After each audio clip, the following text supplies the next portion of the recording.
Same thing with your mind. You need to really examine and dive deep and dig in of what's really there. For example, the manifestation thing that I talked about earlier of like, I need more money. What's at the core of that? Like you talked about lack consciousness and things that a lot of us experience.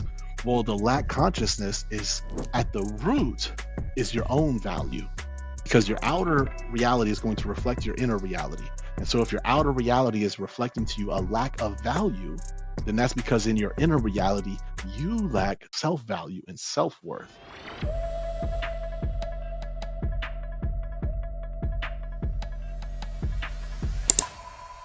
There's something you said a moment ago about if you didn't uproot the thought or didn't uproot the cause in your mind, then you didn't really get rid of it. How does one uproot something that was negative, or how do they uproot a thought that they no longer wish to have there?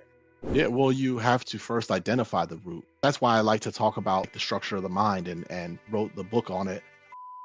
Not like I wrote the book on it, but I wrote a book on this ancient knowledge. But because it's so paramount and vital to everything else that I share, it's built upon that. It's the awareness is going to be the first thing. Just like if you're not aware of what's going on beneath the surface, the physical that you see and the aggressive conscious mind that's always at the forefront, if you're not aware of what's beneath that, then it's going to be very hard for you to uproot anything. Just like if you're not aware of the fact that plants have an entire existence below ground and you're only aware of the plant's existence above ground, you're never going to uproot that weed either. How do you uproot a weed? Well, unless you're very proficient at being able to grab it at the base and really pull it out to where the whole root comes with it, you're going to have to dig it out. So you're going to have to dive deep, get your hands dirty, get in the mud and really unearth what's down there and examine, is this still a part of the weed of the same plant, or is this connected to something else? Is this a bulb to a flower that's been waiting to sprout, but the weed has been taking up all the nutrients? Oh, I should leave that there. Or this is part of the weed, I should pull it out. Same thing with your mind. You need to really examine and dive deep and dig in of what's really there. For example, the manifestation thing that I talked about earlier of like, I need more money. What's at the core of that? Like you talked about lack consciousness and things that a lot of us experience. Well, the lack consciousness is at the root is your own value because your outer reality is going to reflect your inner reality. And so if your outer reality is reflecting to you a lack of value, then that's because in your inner reality, you lack self-value and self-worth. And so that's how you can uproot that weed. The better that you get at uprooting that weed and building and strengthening your self-value, you're going to see your outer life and outer environment reflect that same change back to you. Interesting. What about people who say that they have past life trauma or ancestral trauma? First, what are your thoughts on that? And then how would you uproot something that's like that? Yeah, we all do. It's called karma. But for some, it's more in your face than others. For some, we've alleviated a lot more karma than others. For some, we've spent lifetimes trying to relieve some karma. And what I mean by karma, karma is just one half of your soul purpose. You have the karma and the dharma. Karma is just what you have to receive. The understandings that you can build into yourself through the life lessons that you have the opportunity to learn. Not necessarily like what goes around comes around. It's what can I understand? For example, if I come into this lifetime needing to understand leadership, needing to understand communication, needing to understand forgiveness, needing to understand self-love, then I'm going to cultivate for myself and design a life that provides me with the opportunity to learn what forgiveness truly means, with an opportunity to learn what self-love really means, with an opportunity to learn what leadership really means. That's your karma, what you have to learn in this life, whereas the dharma is what you have to give. The understandings you've already built, spent lifetimes building. Me, my natural self, just existing and centered within, I exude confidence, or I exude responsibility, or I exude charm, or I exude joy.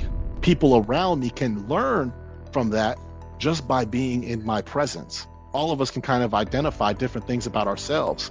I sometimes say, what would your best friend say is your best quality? And whatever they say is probably attached to your dharma, what you have to give just by being your natural self.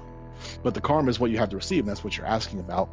We have different lifetimes where there's things that are sometimes were really hard for us to learn, or maybe we cause someone else to experience something, which means we've built up new karma, and now we need to understand what we caused this other person to experience. That's where the whole what goes around comes into play, because the time between when it comes back around, we have space to learn and build that understanding, but most of us don't choose to do it. I had a relationship with this person. It was a terrible relationship. They were beating on me, and I just left the relationship. I didn't learn nothing from it. And then I'm telling my friends, hey, I found this new girl. It's amazing. Things are going great. 4 months later, she's beating on me too. But now she's beating on me emotionally and mentally. Let me just leave it, and I don't learn from it, but I'm just getting out of there until I finally actually learn. Then I can eliminate that cycle. And now the lesson may have been about self-worth and self-value. And then now I'm with someone and in a new relationship where I'm coming full, instead of going in circles, I've now upcycled. And I've come all the way back around because I'm on a spiral with this learning, and I'm on a new level with it. Now I'm still learning about self-worth and self-value, but since I've learned those lessons to value myself, now I'm with a partner who draws me in to learning about self-worth and self-value because of the way that they love me. It now makes me want to build my self-value versus beating me down on it. You need to face this, so it's the same lesson, but it's a whole different level. Sometimes we can really see that in our lives and play out, whether it's like a relationship with a boss or a type of job. I got a new job, man. This job's different. You know what I mean? This boss is amazing. And then 4 months later, your boss is so amazing, they got a promotion all the way out to Albuquerque. Now you have a new boss that's just like the last boss. We can see how those different cycles can play out in our lives, but for some of us who, when it's been difficult to learn within lifetimes, we then will create extreme circumstances for ourselves within the current lifetime to where it's like, it's unavoidable. We are going to make sure we learn this time around.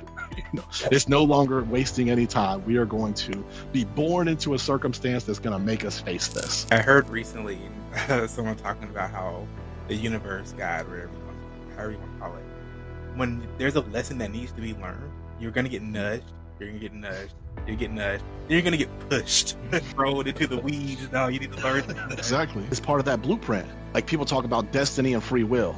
Both exist. That blueprint is your destiny that you have created for yourself. And so it's like, look, we've designed that we will learn this lesson, but it's destiny. We all have free will. I ain't gonna learn it today. I'm not learning it today. I'm not learning it today. I'm not learning it. Hey, we're learning it, or we're going through something major. You're gonna really have to work to not face this. Why do you think people are so resistant to change and learning? Well, it's fear. Because like I said earlier on, fear is a matter of unawareness. I would rather stay the same, even though it's painful. I'm aware of what that pain is like, and I know that I can handle it because I've been handling it. As long as the pain is the same, I would rather remain the same instead of changing, and it could get better or it could get worse.